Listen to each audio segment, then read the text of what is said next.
I'm going to speak. My message is, it's not up there yet. Case closed. Got a gavel. I always wanted to do this, so I can just build a message around this, and then I get to do it. See, I get reason to have a prop, and my wife can't get mad at me. Like, why did you buy a gavel? Now she don't even ask stuff anymore. She's like, this must be for his message. Like every now and then we get weird stuff in the mail. So, my dad and his wife is here, and they have to sit in the front row. Dad, you're going to have to behave if you sit there. So, yeah, you can't be acting up. This isn't the back row. Like, you act up back there with Chrissy. So, all right, just making sure. That's what I get for making fun of my dad. Paperclip fell off. So, I'm glad that all of you are here. I'm glad that you guys joined us. This Easter Sunday is a big deal, but as we all know, because it's said all the time, it's not really a cliche, but it's said a lot. We're supposed to celebrate this all year long. I think we all know that. I think we do that, but there's something special about Easter Sunday, Resurrection Sunday, however you want to call it. It's like just the whole thing, like everything wrapped into why we do this, why we are here in our whole walk, why we are Christians. This is so it is a big deal. It's we wear. I have my grandfather's pin on. I usually do wear that on Easter. And by the way, I don't normally wear suits. If this is your first time here, and you're like, man, they wear suits there. This is a one-time deal. You get me in a suit one time a year, and it's on Easter. And it's only if it falls on when I'm speaking on the rotation. If I wasn't speaking, I would be in swim trunks and a tank top. And I feel like, I was telling Pastor Mark, I feel like since I've dressed like this is three-piece, like a vest and everything, and it's extremely hot. You think you're hot, it's extremely hot. So this should get me.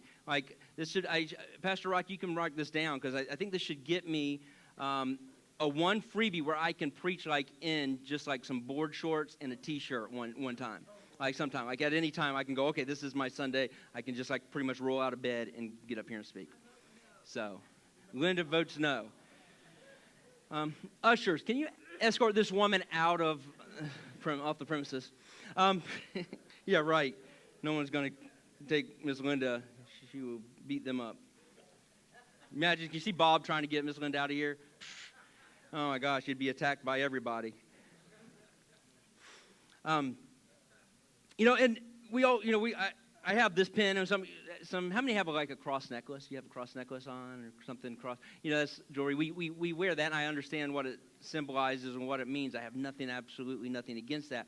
But truthfully, the cross he went to the cross. But if we were going to have an object or a symbol that was going to represent our Christian walk and why we are here, it would truly be an empty tomb.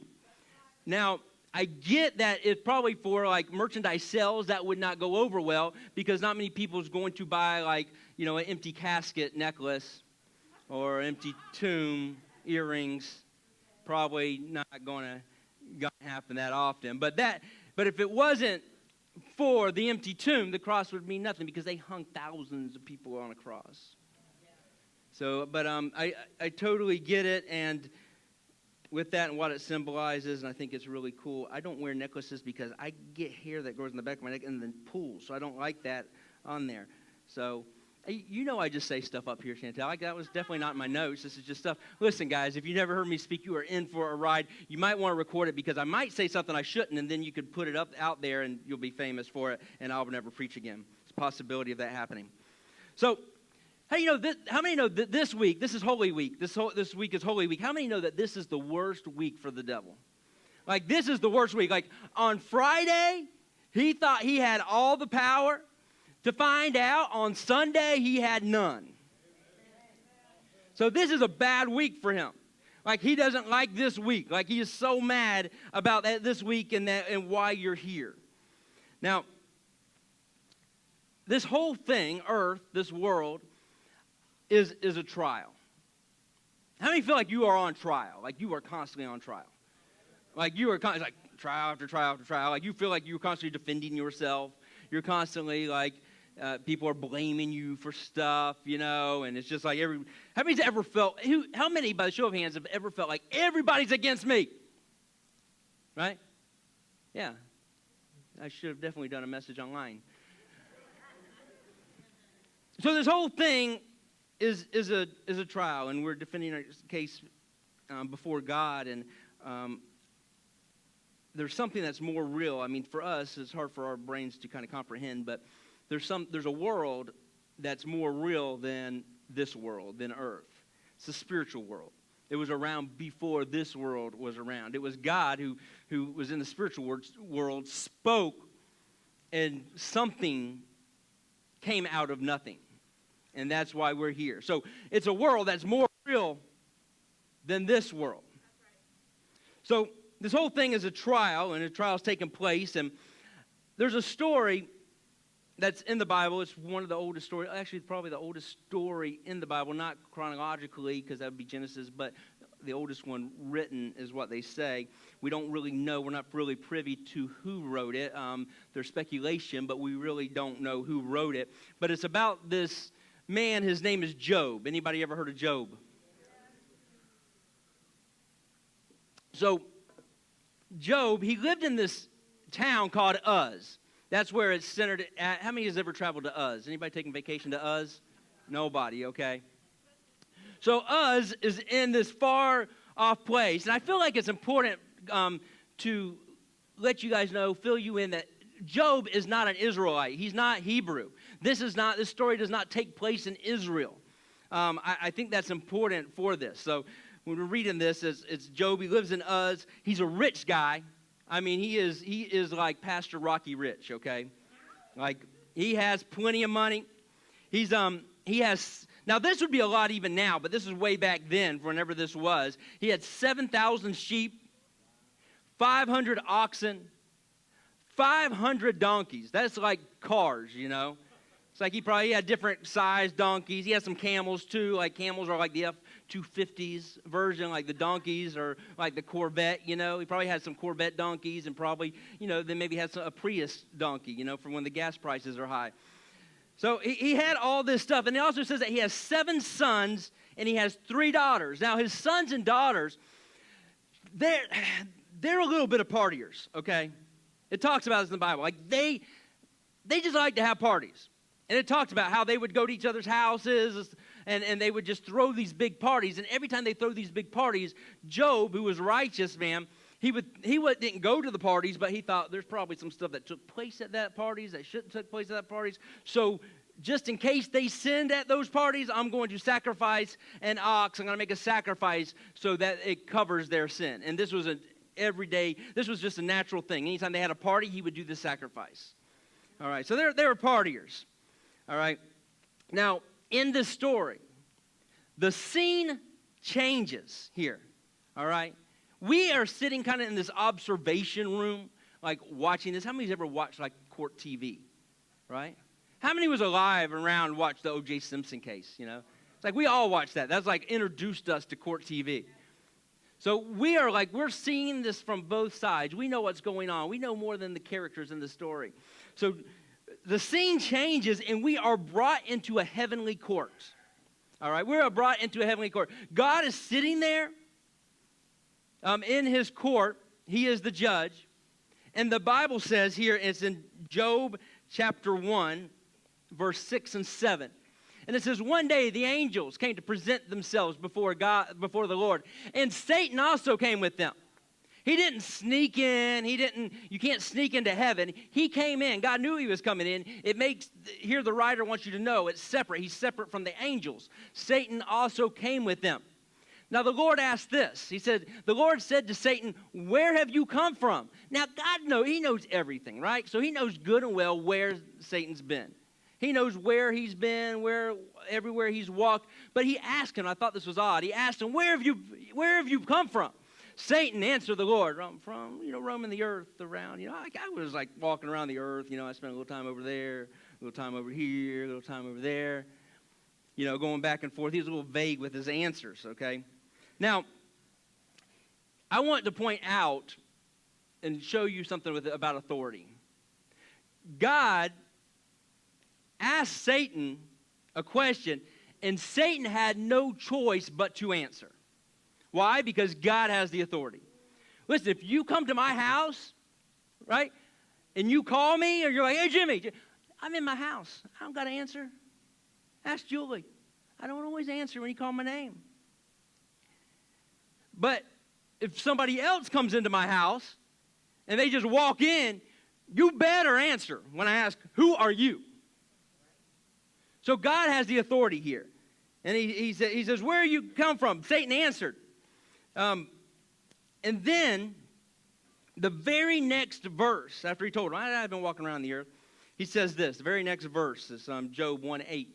It says, then the Lord said to Satan, have you considered my servant Job? There is no one on earth like him. He is blameless and upright, a man who fears God and shuns evil. Now, how many have ever read this and you thought, what is God doing here?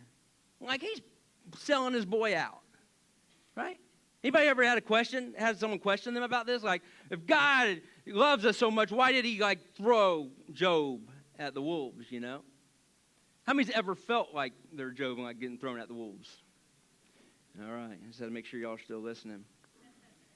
But so I was kind of wondering this. Now, he told me I don't have to give him credit for this, but I'm going to because, well, I think he deserves it. Pastor Mark and I talking about this message, and I was just sharing stuff with him before we went out of town, and he brought this up, and he goes, have you ever looked at this and looked at what it says in the Hebrew with what consider is and what the word's used for that? And I said, no. And he told me, and I said, man, I think you just unlocked something there because my whole message was kind of centered around this. So in the Hebrew, if you took this, and I did so much studying on this. There's two parts of this message. I did tons of studying, most of my focus on trying to figure this out and how I was going to do it. But if you looked in the Hebrew of this, there's 3 words that are used for considering.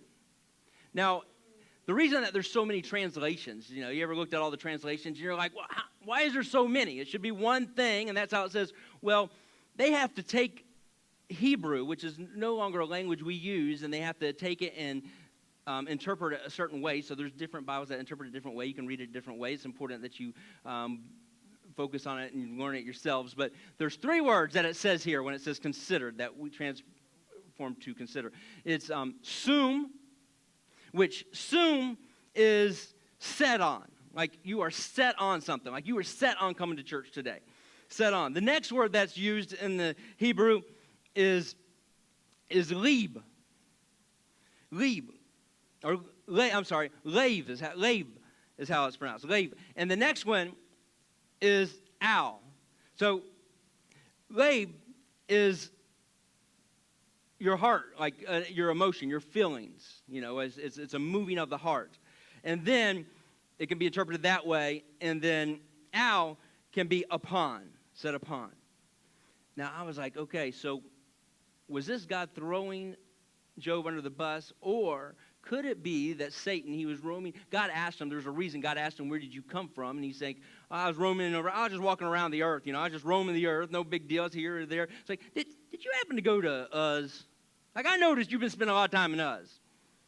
And then the very next verse, he starts talking about Job. And could it be that it could be translated like this? And I actually found a translation that was like this. It's the Young literal translation. It was translated by Robert Young in 1862. It's actually, it's if you go to Bible Hub or any of those, the Bible app, whatever, it's on there.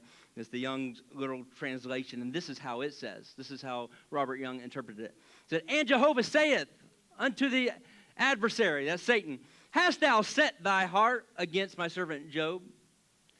In other words, it's like, why are you so obsessed? Why do you got your heart so fixed on what my boy Job's doing? Why are you following him around down in Uz? Why are you watching him so much? Like, why is your heart so set on finding something wrong with my boy Job? Then Satan comes back and he's like, well, God, you spoil him. Like anything he wants, he gets. Like you start taking that stuff away, you'll see a totally different guy. It's easy when you got all those camels and all those donkeys and all that. When he has all this stuff, take that away. Let me take it away. God says, okay, he gave him permission. Notice that God gave him permission. Satan comes and he says, don't touch Job, but you can take the stuff away from him. And stuff starts to unravel for Job. This all happens in one day, too. Check this out. First, one of his workers come up and goes, we've been raided.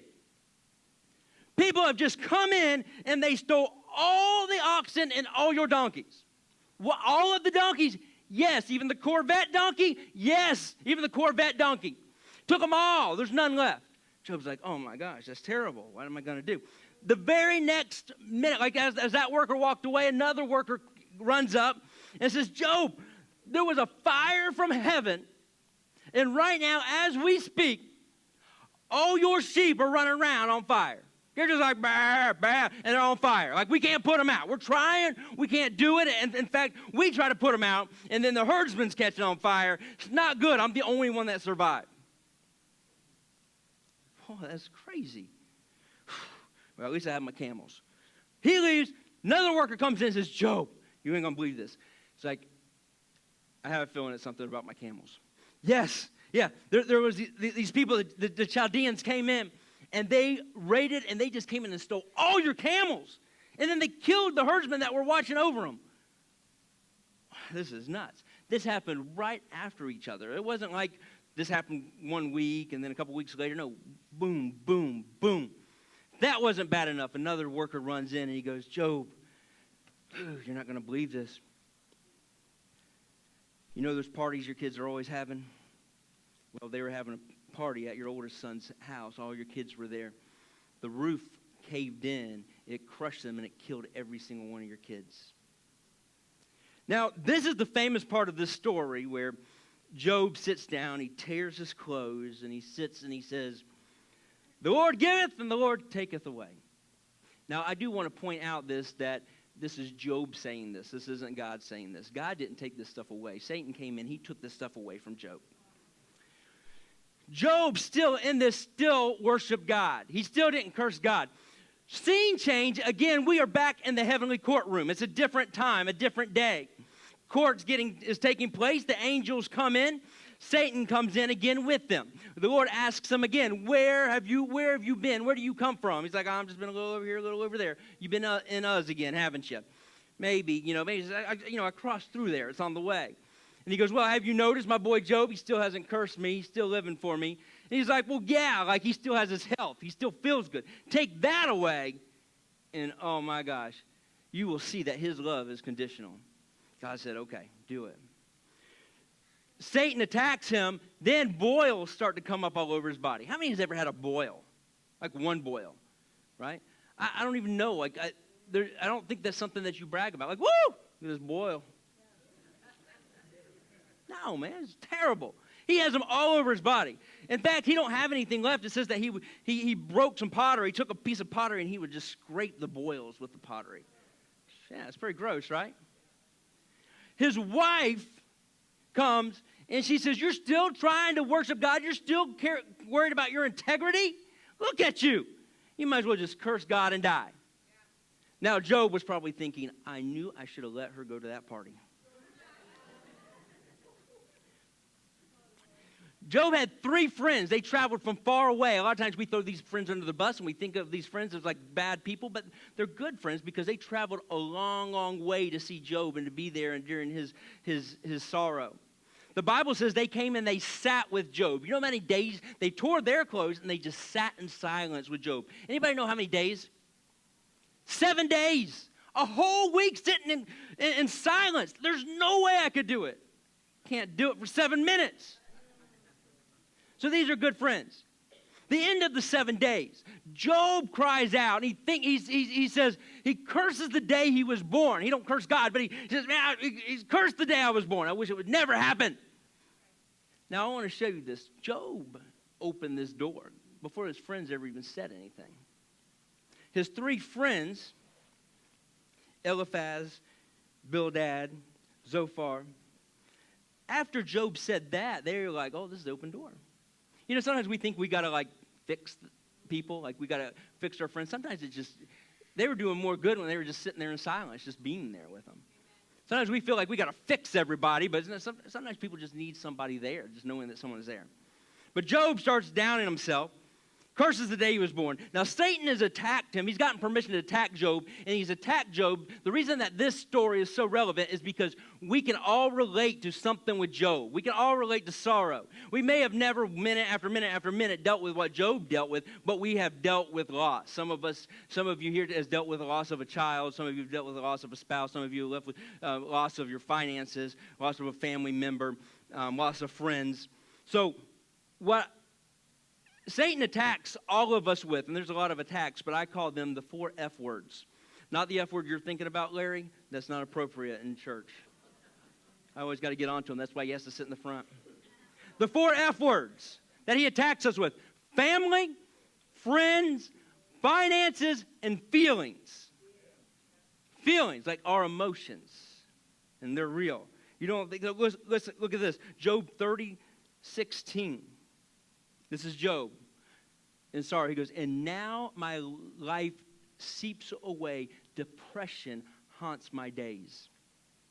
And I feel like the Lord's telling me right now, there's somebody here that depression has haunted your days where you can't even remember the last time you weren't depressed. You have just lived with it. You have just accepted it. You just thought, well, this is my life. I'm always going to be depressed. I'm always going to fight these emotions. I'm always going to fight this, whether it's better off for me to live or just die. Like, it's like, it's just, and you've just settled with the fact that you are a depressed person. And God's telling you that today you can change that. That does not have to be how you live. So Job's pleading his case before God. Anybody ever felt like you're pleading your case before God? It's just you. And you're like, I'll give you an example. You're like, God, I'm a good person. I go to church on Sundays. I sit there and I listen to Pastor Jimmy's long messages and Pastor Mark's boring messages. I help out at the church. I'm nice to people. Like, I've given money in the offering. You know, I've made food for the potluck. I've done, and I'm a good person. Why is this happening to me? You're pleading with God, and you're pleading your case before God, and you feel like you're in the courtroom, and everything's against you. Anybody ever felt like that? Yeah. A couple? I bet there's some people at other churches that have felt like that before. Maybe this is the right message just for the wrong church. I don't know. So he's pleading his case before God by himself. Now, listen, this is what Job 9:32 and 33 says. It says, he is not a mere mortal like me, that I might answer him, that we might confront each other in court. If only there were someone to mediate between us, someone to bring us together. If only there was a mediator. This is the Old Testament. This is the Old Covenant. But Job, he's begging, he's crying out. He said, I need a mediator. Fast forward, the New Covenant, New Testament, 1 Timothy 2:5. It says, for there is one God and one mediator between God and mankind, the man Christ Jesus. And then Hebrews 9:15. Hebrews 9:15. It says, for this reason Christ is the what? Mediator of the new covenant, that those who were called may receive the promised eternal inheritance, now that he has died as a ransom to set them free from the sins committed under the first covenant. So he's our mediator. Job's crying out, if only I had a mediator. God says, I hear you, Job. And guess what we got? We got a mediator. We don't got to plead our case before God, just us. But Satan, he is so determined to put humanity on trial. Why? Because he hates you. You're like, the devil don't like me. No. He hates you. Why does he hate you? Why does he come to you and tell you you have no value, that you're not worthy, that you're unqualified? Why does he want so desperately to shut your mouth? Why? Because he's upset that God chose you over him. See, Satan, he was, if you didn't know this, Satan at one time was an anointed, beautiful cherub. His name was Lucifer. He had instruments all inside of him. Like, he didn't need, like, percussionist, guitar player, and a drum player. He didn't need different vocals. He did all the vocals. They were all inside of him. He was a beautiful cherub with all these instruments. He was like multi-tracks on steroids, Chantel. That's what he was like, you know. And he could produce all the sounds. He was very talented, very gifted, but he was so consumed with position. with his position. And so his gift was such an anointed and such a beautiful gift, in fact, that when Satan rebelled against heaven, a third of the angels chose his gift over God's presence. And there are churches all over the world that are doing the same thing. They're chasing giftings. They're chasing talents. They care more about that. Listen, I can tell you this. Yeah, I would rather have somebody that is committed, somebody that has a relationship with Jesus than the most beautiful singer or guitar player. I would rather have a worship leader that just loves Jesus and just cares about Jesus than one that can just out-sing every other church in this area. And that's not it's not anything, just me trying to like brag on Chantel, but this woman, I know her life. She is a good friend of mine. I know she don't just get up here and say it, she lives it.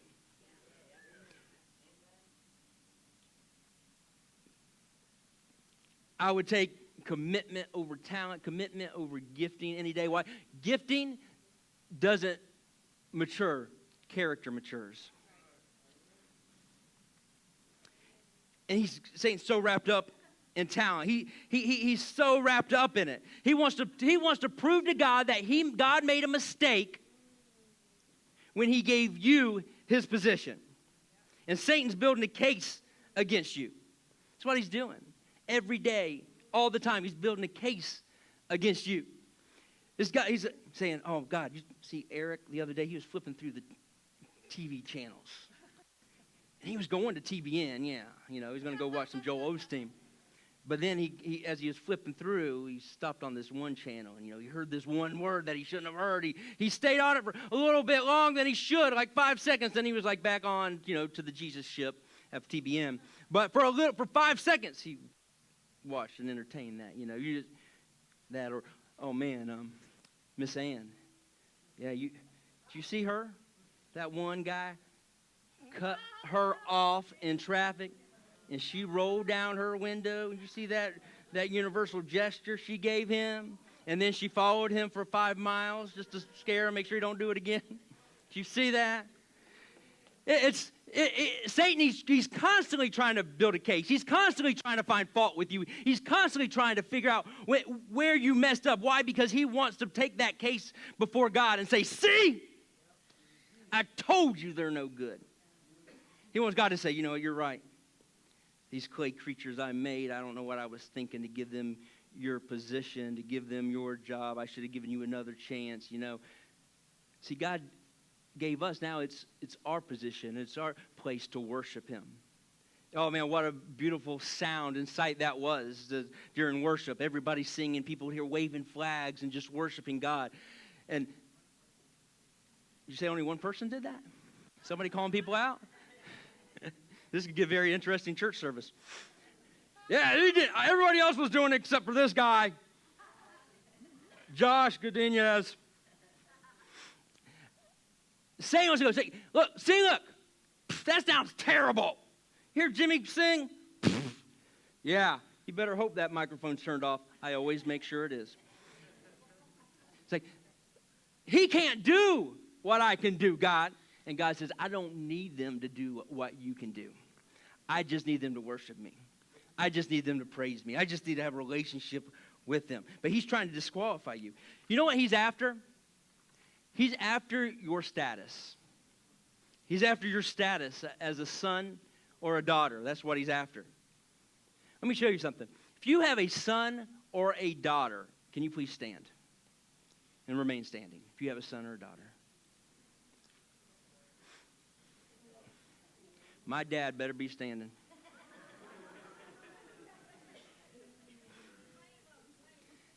Now, let me ask you this. Is there anything that you would not do to protect your son or daughter? No, nothing, right? There's nothing that you wouldn't do. Now, I also want to point this out. When Jesus, please remain standing, just appease me for a second. I won't make you stand forever. You're like, yeah, because this message better be done in 5 minutes. When Jesus was baptized, when he went, John the Baptist, when he was baptized, let me ask you this, and this is the famous story, the voice from heaven saying, "This is my son, which I am well pleased." Please. For some reason, I think that there was some echo to that. Let me ask you this. Up to that point, what had Jesus done? Yeah, somebody said it. They're saying, like, I don't want to say the wrong thing. Nothing. Absolute. No water turned into wine. No blind eyes open. No deaf ears open. No deaf ears hearing. No dead raised. No withered hands stretched. None of it. Nothing whatsoever.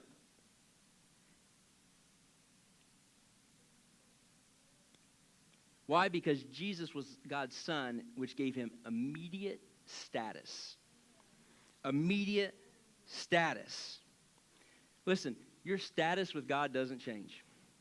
If you are a child of God, you have accepted him, he has accepted you, your status doesn't change. You're still a son, you're still a daughter. And something, you guys can vouch for me that are standing, something, when somebody messes with your son or daughter, something comes up inside of you. I experienced it just this week. Something comes up inside of you that you didn't even know was there. And it's like, I don't think so. I am going to protect my son. I am going to protect my daughter. Why?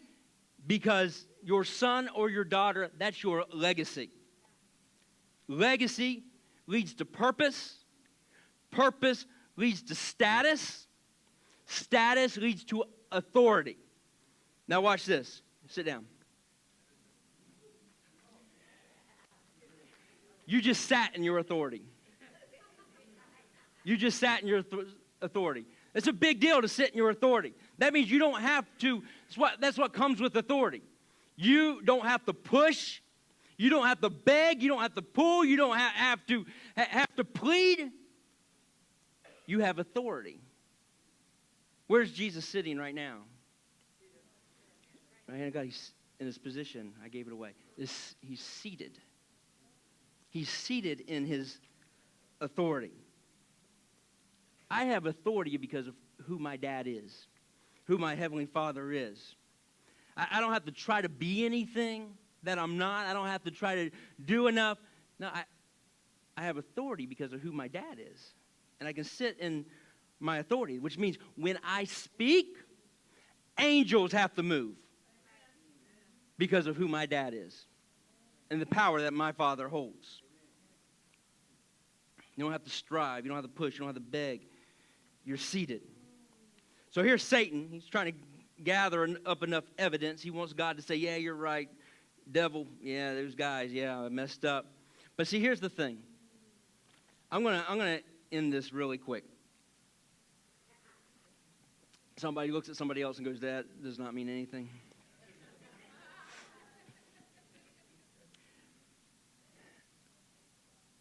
Any attorneys in here?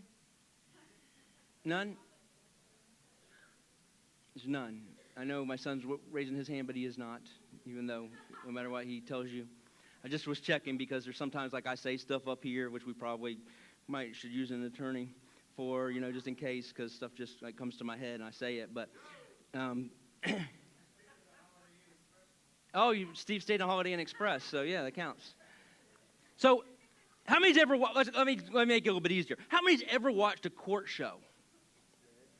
All right, that qualifies. You're all qualified for this. Now, by watching those shows, there is certain protocol in a courtroom. There is certain protocol that you have to follow. Certain protocol, certain ways that you have to. When you give evidence, when you present evidence, there's a protocol to present that evidence. Right? The evidence, it can't be tainted, because if it is, then it's inadmissible in court. They throw it out. So if someone handles the evidence and they lack integrity, if they have somebody and they say, well, you gave that to somebody else and one time they got caught changing evidence and altering evidence. So now that got in their hands, we got to throw it out. We got to strike it. Right? So you got to handle evidence, you got to have integrity, right? Rewind. John 18. Jesus calls Satan the father of lies. So he's the father of lies. He lies. He has no integrity. He has no standing, and Satan has no status in the court. Now, check this out. How many know that there's a certain way? How many's ever been to court before? All right. How many know there is a certain procedure that takes place when you enter that courtroom? Like, you can't just walk up in that courtroom and go, "What up, yo, judge? My judgeness? What's up? Judge. Woo! How's it hanging, judge? What's up, man?" Like, you can't do that, right? If you do that, you will be held in contempt. So there is a way, a certain protocol of how you have to enter into a courtroom. All right? Now check this out. Psalms 100. It says this. It says, you enter his gates with thanksgiving and enter his courts with what? Praise. Satan can't praise. He's been kicked out of heaven.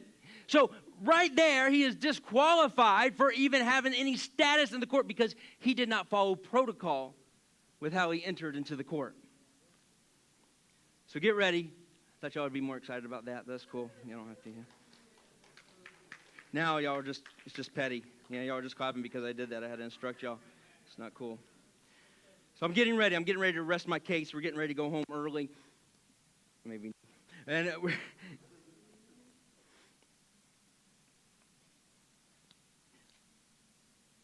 I know I could end it right here, and Pastor Mark's probably going to tell me, "You could have ended it right here," but Pastor Mark, I feel like I got to go on. Just give me 5 more minutes. Or 50. I feel like there's somebody here, though, you're like, I mean, you can say all that stuff, but I don't even know why I'm here. Like, I'm not even qualified to enter those doors.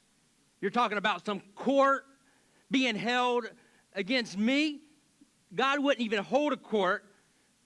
Satan don't care about me. I'm just a mess. I'm a failure. People have told me that. I mess everything up, and you have been believing these lies. So you're like, you can tell me that he don't hold status. You can tell me that the evidence is tainted. You can tell me all of this, but it doesn't help. I still feel like I'm less than. And I'll say this, that you're right about one thing, that he keeps bringing this case against you. He keeps bringing it over and over. He's pointing out all of the mistakes that you made. Pointing out all the times that you messed up. All the times, all the relationships you've been in.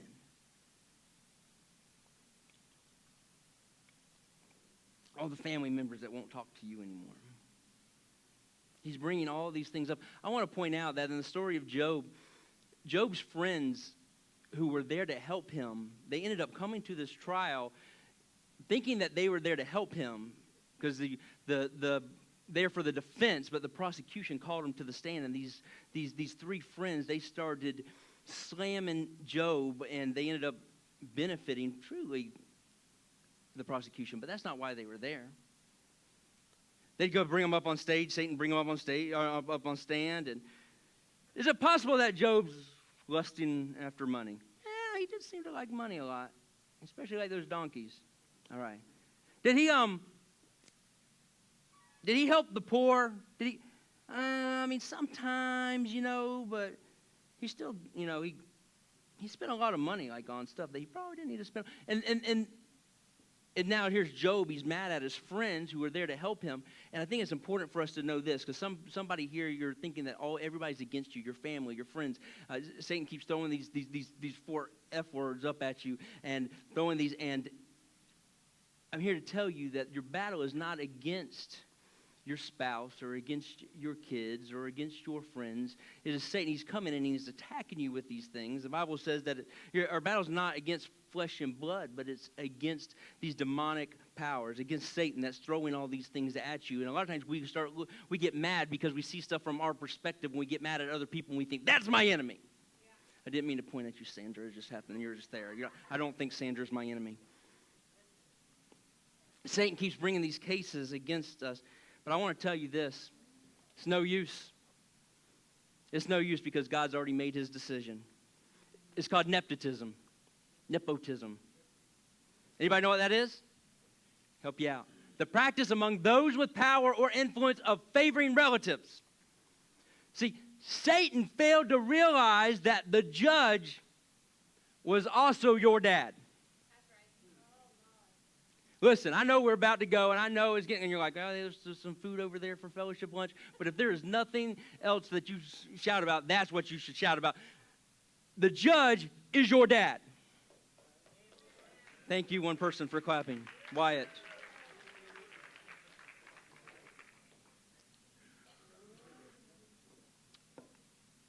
And your defense attorney, it's your big brother, and his name is Jesus.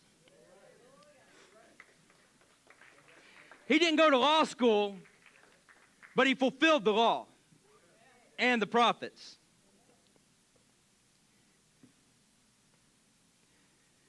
The accuser, he brings the case against you. And your defense attorney, Jesus, he says, Your Honor, can I approach the bench? Oh, the bench, by the way, is made out of wood. 2 pieces.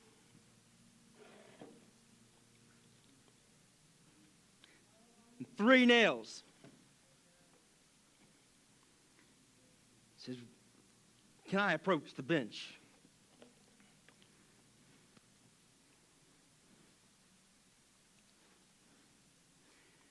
For us, it looks like there's no hope. There's no plan. They caught us on videotape. Obviously, the devil still uses videotape. He has no access to digital stuff. Videotape. The jury's seen it. Says, Your Honor, can I approach the bench? Says the accusations against Jimmy Lloyd, they're overwhelming. He sinned against you. He messes up all the time. Sweats more than he usually should. Goes on vacation right before Easter. On a cruise and eats a lot, and he can't even fit into a suit. He has to wear like this shirt that sucks in his belly. And it's true. The evidence is overwhelming. But Father, I just want to remind you, you made them out of dust.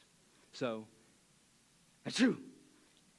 Every now and then, he's going to be a little dusty. Every now and then, he's going to make a little mistake. Every now and then, he's going to show a little dust.